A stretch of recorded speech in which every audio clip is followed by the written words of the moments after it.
There is an outcry this morning from families of Afghan war veterans. Last week, they learned that the national defense officials had held a private ceremony to dedicate a new memorial that includes the cenotaph from Kandahar airfield.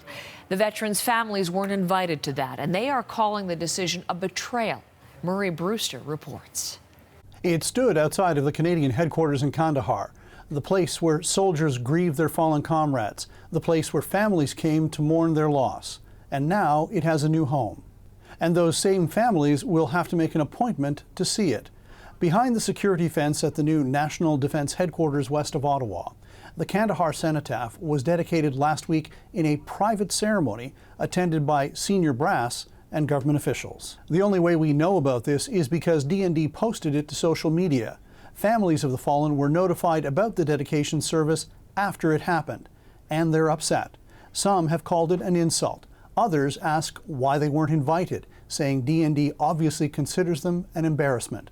The department, in an email statement, said, "Given the solemnity of the memorial and to ensure a dignified dedication service, a quiet, limited service was held in honor of those we have lost.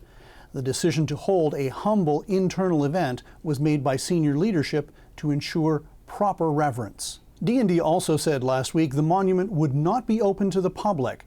That seems to anger families even more than the absence of an invitation to the service.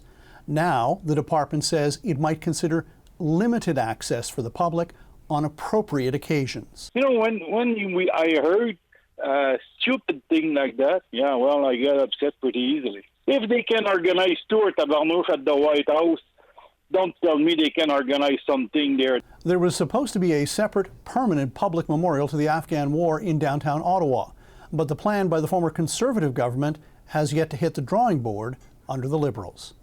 Murray Brewster, CBC News, Ottawa. Let's bring you more reaction to this story. Michael Serapio, both on the decision to hold this dedication privately and also not to have a more public viewing of this monument. What kind of social media reaction are you finding, Michael? Well, certainly veterans are moving in very quickly, condemning this move, criticizing this move to essentially put this memorial behind closed doors. Take a look at a webpage right now. This is a Facebook page that is for Canadian Forces Operations. And on the announcement of the actual memorial being unveiled at DND HQ. More than 100 comments have essentially been posted online there. This memorial taken from Kandahar, brought home to Canada, now sitting at headquarters for national defense just west of Ottawa, as we heard from Murray Brewster there. And take a look at some of the comments that are being shared here.